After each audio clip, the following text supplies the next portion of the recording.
Las Vegas, August 15, 1972. The Hilton showroom burned with light. 2,000 people on their feet as Elvis hit the chorus to Suspicious Minds.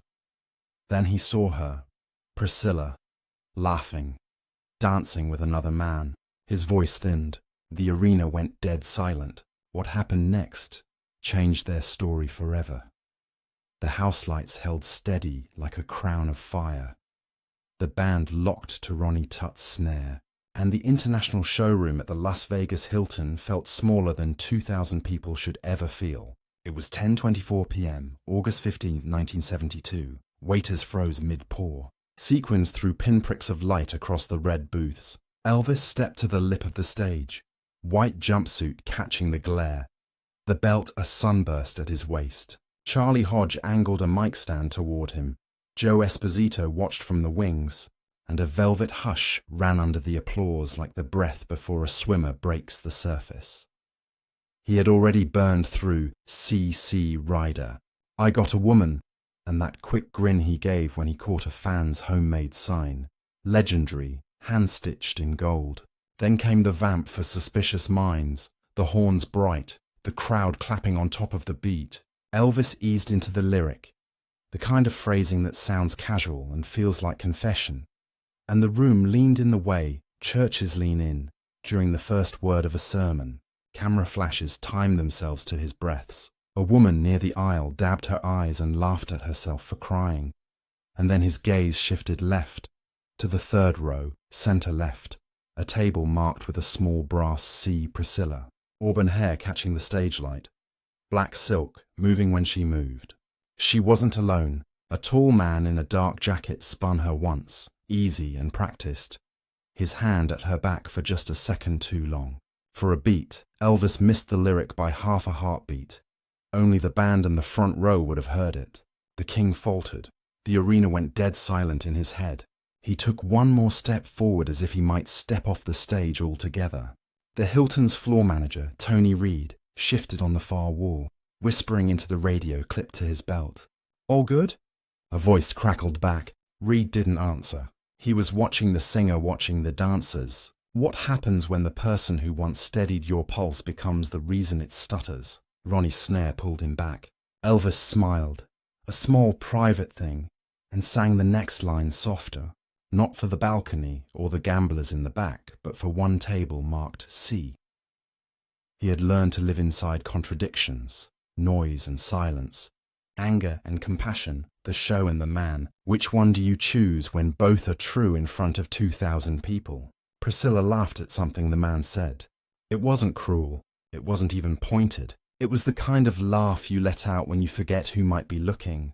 Elvis lifted the scarf from around his neck, that ritual white offering he'd thrown to strangers for years, and did not throw it. He kept it in his left hand, thumb worrying the edge. Charlie Hodge glanced at the music stand, the set list clipped there with 2 silver alligator clips. Suspicious Minds extended, then An American Trilogy, then Bows. Elvis tilted the stand an inch out of the way. A tiny refusal, almost nothing, but Joe Esposito in the wings saw it and folded his arms. The second chorus hit. The room went bright. The horns punched, but underneath the brass you could hear the change. His phrasing tightened, as if each word had to be set down exactly where it belonged, or it would shatter. Slow push on Priscilla's table, then rack focus back to the sweat beading along his temple. There are nights when a stage becomes a courtroom, and what you sing is testimony. He turned his head and found her eyes. Only a second, maybe less. She stilled. The man at her side kept time with his hand on the table edge, oblivious. Elvis's chest rose once, sharply, as if he'd been holding the breath that would carry the bridge. Then he did something no one on the lighting board, the horn section, or security expected. He dropped his gaze to the fretboard of James Burton's Telecaster, then up to Glenn D. Hardin at the piano, and ran his thumb along the scarf again. The cue to extend the vamp evaporated. The band looked to him. He didn't nod. Crowd energy shifted, a ripple like wind crossing tall grass. A hush like air conditioning at full tilt, broken by a single, "We love you, Elvis," from the balcony. He smiled toward the voice and then back to the third row. Was this jealousy or something gentler? The ache of recognizing that love changes shape but refuses to die. If compassion is strength, what does it look like in rhinestones and sweat? He held the last, "We're caught in a trap," longer than usual, let it thin to a thread, and let the spotlight follow his hand as he extended the scarf outward. Not throwing, not yet, just offering it to the space between stage and table C. The nearest usher glanced at Tony Reed, who lifted a palm. Wait. Elvis stepped back from the edge as if he'd changed his mind. The band waited for the nod into the breakdown. It didn't come. Instead, he cut the air with 2 fingers. Hold! And the horns died mid-breath. What happened next began in silence. He looked at Priscilla, then at the man beside her, then down at the scarf he still hadn't let go. The show, for the first time that night, was not about the music. It was about a choice he hadn't planned to make under lights this bright, in front of 2,000 people. And the choice was coming now. He closed his fist around the scarf, stepped to the mic and said very softly, "We're going to try something different." The crowd didn't know what he meant by something different. They only saw him turn, whisper to the band, and tilt his mic back into its stand like he was resetting time itself. The brass section froze, hands hovering mid-air. The drummer's sticks trembled. Somewhere, a woman's camera flash fired early, lighting Priscilla's face for one impossible instant. The man beside her finally stilled. His name, later confirmed by the Hilton's guest list, was David Harris, a Los Angeles dance instructor invited by one of the casino sponsors. He wasn't famous, but he carried himself like someone used to being seen. He leaned toward Priscilla, said something no one could hear, and smiled the easy smile of a man who didn't know the king of rock and roll was staring directly at him. Behind the curtain, Charlie Hodge muttered to Joe Esposito, "He's going to change the song." Joe didn't answer. He'd seen that look before. Backstage in Memphis, on the nights Elvis couldn't decide whether to pray or perform. Elvis lifted his hand to the band, slow and deliberate. No one knew the cue. Then his voice, low, steady. "Glenn, give me the intro to Always on My Mind." Gasps fluttered through the first rows.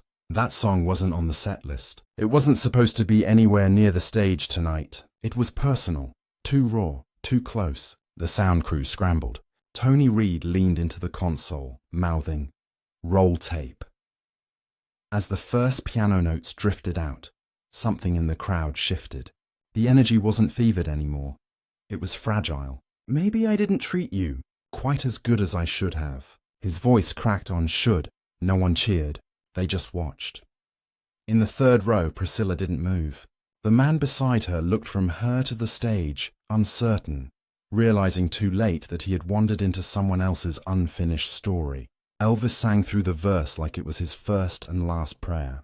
Each word trembled, but never broke. Halfway through the chorus, he looked straight at her, not angry, not pleading, just seeing her, the way he had the first time in 1959 when she was only 14, and the world was just beginning to call him legendary. And in that look, everything, the marriage, the silence, the distance, collapsed into one truth. He still cared, but he finally understood why it had to end. Would you still sing your heart out if the one you sang for had already walked away? The crowd leaned forward, breath held, waiting for what came next. He could have stopped there, but instead he smiled faintly, like a man forgiven for being human, and raised his hand again, one more signal to the band. The drummer's stick tapped twice. Elvis nodded once. Something in the room was about to change forever. The first notes of Always on My Mind weren't on any rehearsal sheet.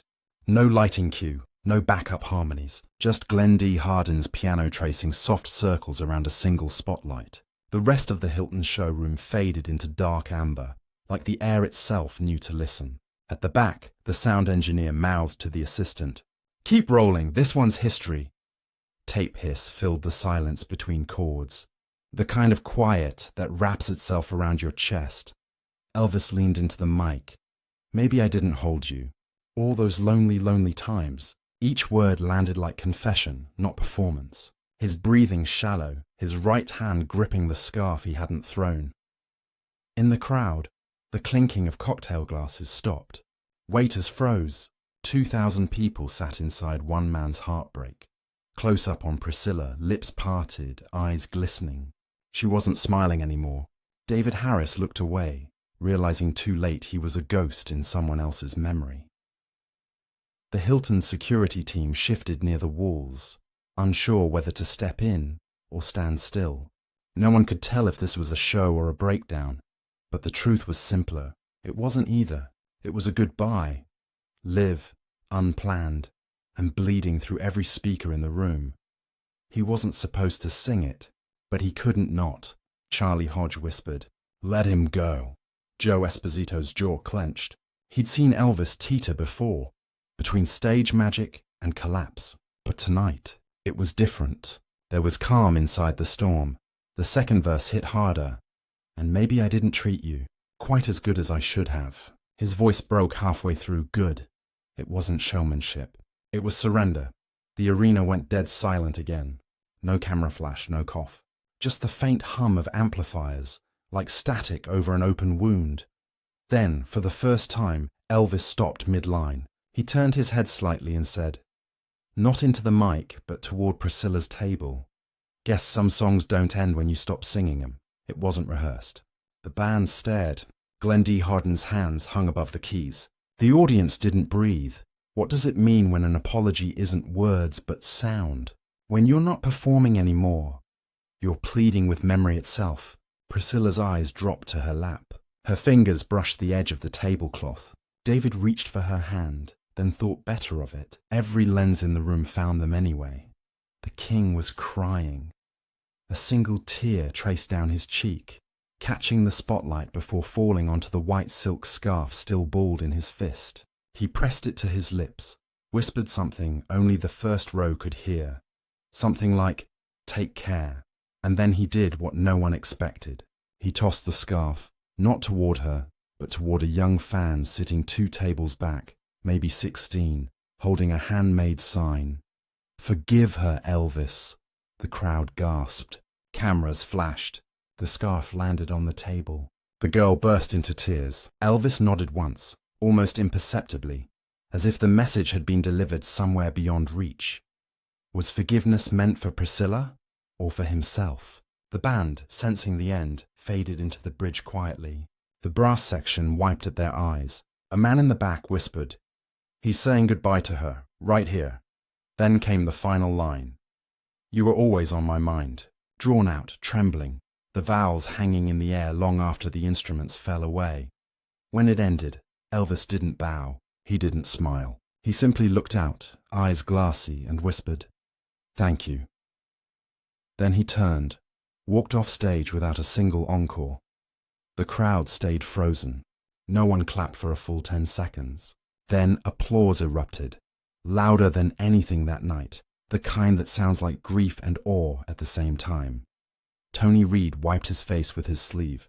"That wasn't a concert," he said quietly. "That was a man setting himself free." Would you have had the courage to forgive under the same light? Or would you have walked away? As the audience rose, Priscilla and David stood too. She hesitated, looking toward the stage door where Elvis had vanished. For a moment, it looked like she might follow. She didn't. She sat back down. The band's last note still hung in the air like a heartbeat refusing to stop. Backstage, the noise of applause seeped through concrete like thunder under water. Elvis stood alone in the corridor, one hand braced against the wall, the other still holding the mic he hadn't bothered to return. Sweat ran down the collar of his white jumpsuit, catching the glow of the emergency exit sign. The band waited behind the curtain for a cue that never came. "Give him a minute," Charlie Hodge whispered. Joe Esposito nodded, motioning for the crew to stay clear. The RCA reel kept spinning, recording every sound, the shuffling boots, the faint thud of a door closing somewhere down the hall, reel tape hiss, echoing hallway hum. Inside the dressing room, the king dropped the mic onto the makeup table. The metal clink echoed. For a long time, he just stared at his reflection. Eyeliner smudged, hair heavy with sweat, the white of his costume dulled to ivory. He whispered, "What did I just do?" But he already knew. He'd turned a concert into a confession. In the showroom, Priscilla hadn't moved. David tried to speak, but she lifted a hand. A quiet, elegant stop. She looked toward the stage lights, their afterglow still shimmering like a phantom halo. "He meant every word," she murmured, half to herself. The man nodded, unsure what to say to a legend's echo. Security let the crowd exit slowly, one section at a time, like a church letting mourners leave. Some fans clutched the white programs, others whispered through tears. A woman near the bar kept repeating, "I've never seen him sing like that." It felt like he was saying goodbye. Maybe he was. Backstage, Tony Reid handed Elvis a towel. "They're waiting on your encore," he said softly. Elvis shook his head. "No encore tonight." His voice was hoarse, stripped bare of its usual velvet. "I already said what I came to say." He took a deep breath and walked toward the stage door anyway. Not to return, but to look, just once more. From behind the curtain, he saw her still sitting there, motionless amid the emptying room. She was no longer laughing. Her shoulders were still, her gaze fixed on the microphone left standing in the center of the stage. Between them stretched 20 feet of silence, heavier than any crowd. Elvis stepped forward, unseen, and whispered under his breath, "You were always on my mind." Then he turned away. Outside, in the desert air, the night pressed close and warm. The Hilton's neon shimmered over the parking lot, flickering pink and gold. Elvis paused at the service exit, breathing in the dry scent of August. Somewhere in the distance, an ambulance wailed, a random sound, but it struck him like a warning from another life. He thought about how many times he'd said goodbye without meaning it. Tonight felt different. It felt final. He reached into his pocket and pulled out a folded photograph.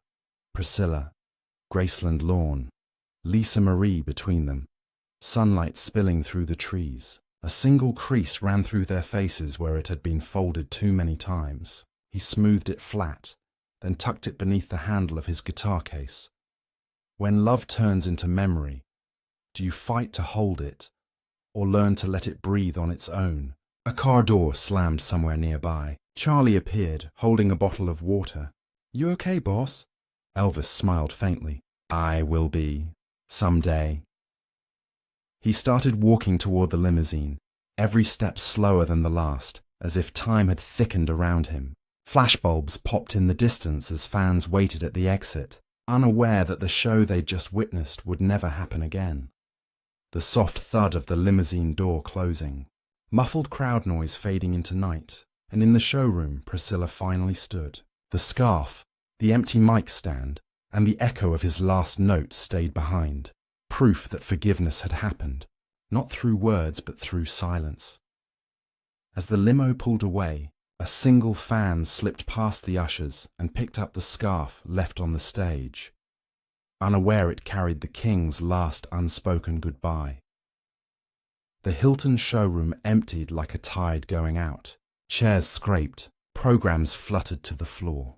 The lights dimmed one by one until only the center spotlight burned, illuminating the scarf the fan now held like a relic. Security moved in to clear the aisles, but no one hurried. They all knew they'd witnessed something that didn't belong to the nightly schedule. It belonged to history. Backstage, the air smelled of hairspray and sweat, mixed with the faint metallic sting of microphone static. Elvis sat in silence, staring at his hands. Charlie Hodge entered quietly, carrying a towel and a glass of water. "You want to talk about it?" Elvis didn't answer right away. He just rubbed the bridge of his nose and whispered, "I don't think there's anything left to say." He had sung the words, but they hadn't finished singing him. Out in the corridor, Joe Esposito leaned against the wall, headset still on. "He's done," he told Tony Reid softly. "Not just the show, he's done chasing it." Tony nodded. He understood. You could tell when a man had emptied himself completely. Meanwhile, in the front of the Hilton, Priscilla lingered by the stage edge. The young fan who had caught the scarf stood near her, eyes wide. "You should have this," the girl said shyly, offering it out. Priscilla smiled, touched but shaken. "No, sweetheart," she replied gently, closing the girl's hand around it. "He gave it to you. Keep it!" Then she turned and left, slipping into the cool night, the crowd parting around her like mist. Distant applause fading, faint desert wind, tape hiss slowing as the reel stops. Elvis rose finally, motion slow but deliberate. He opened the door leading to the hallway that stretched toward the hotel lobby. At the end of it, a framed photograph of his first Vegas residency hung crooked on the wall. Elvis returns to the stage, July 1969. He paused in front of it. 3 years had passed, but the man in that picture, smiling, unstoppable, felt like a stranger. "Somewhere between then and now," he murmured, "I forgot how to sing for myself." How does a legend keep going when his songs start feeling like mirrors instead of escape? He pressed his hand to the photo glass, then turned away. Charlie caught up to him. "They're asking if you'll do a second show tomorrow." Elvis gave a faint laugh. Tomorrow's just another word for maybe. In the distance, he could still hear faint echoes from the ballroom. A custodian humming the final line of "Always on My Mind." It drifted through the vent shafts, ghost-like, fragile, like forgiveness echoing through metal. For a moment, he closed his eyes and let it wash over him. The limousine idled outside, headlights cutting thin beams through the hotel's circular driveway. Before climbing in, he looked back through the glass doors, toward the empty showroom, toward the space where love had once stood, swaying to the rhythm of his voice. Then he whispered, almost to himself, "Good night, Scylla." The car pulled away, leaving behind a stage still glowing under one stubborn light. A single bulb that refused to dim, as if the memory itself refused to fade. In the weeks that followed, the Hilton staff swore they could still hear it, that trembling final note, whenever the ballroom lights dimmed for sound checks. The reel-to-reel that captured the show was quietly copied, stored in an RCA vault labeled only August 15th, unscheduled. Within days, whispers spread through Memphis. Elvis had broken down mid-show, but those who were there knew better. It wasn't a breakdown, it was a release. Charlie Hodge called it "the night the king came back to being human." Joe Esposito, ever pragmatic, sent the tape to be cleaned and archived. On that tape, between two songs, you can faintly hear him sigh, then say, "Guess that's love. It don't quit. It just changes clothes." The world never heard that line, until someone leaked it years later. By 1981, the recording surfaced in a Memphis radio special titled "The Lost Apology Tape." The DJ played it once at midnight. The phone lines exploded. Fans wept, called in to share their own unfinished goodbyes. The Hilton switchboard jammed with reporters asking, was it real? Radio static? Fade in of faint applause. DJ voiceover. Forensic engineers confirmed the tape's authenticity. Elvis's voice, the Hilton acoustics, the crowd murmur at exactly 2,000 strong. Even the soft click of his stage mic matched the hotel's brand. Evidence layered truth over rumor until the story became something more than gossip. It became scripture for anyone who'd ever loved and lost in public. Why do the moments we wish were private become the ones that teach the world how to feel? At Graceland, decades later, a glass case displays that very tape. Next to it sits a framed white scarf, returned anonymously in 1992, a note pinned beside it. He forgave first. So I did too. And yet, even then, one part of the story remained untold. The look they shared that no camera ever caught. Years later, Priscilla returned to Graceland for a private memorial. The air was thick with magnolia and memory. Inside the trophy room, she paused before that small glass case, the scarf, the reel, and a photograph of him mid-song. Eyes closed, mouth open, forgiveness written across his face. She touched the glass gently. "You kept your promise," she whispered. Outside, tourists gathered by the gates, humming "Always on My Mind." None of them knew the full story, but they felt it, the ache that turned into grace, Elvis had taught them that night that heartbreak wasn't weakness. It was proof of love's endurance. Because legends aren't remembered for their perfection, but for their humanity. The sun caught the Graceland gates and turned them gold. The scarf swayed slightly in its sealed frame. The air conditioning vent, whispering through the silence, like breath through a prayer. When the music stops and the lights fade, what remains isn't applause. It's the truth you finally have the courage to face.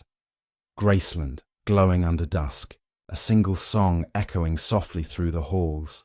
Sometimes forgiveness isn't a word, it's a moment caught on tape.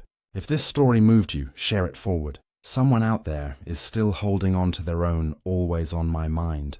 Let them hear this. Because the king didn't just sing about love. He showed what it costs and why it's worth it.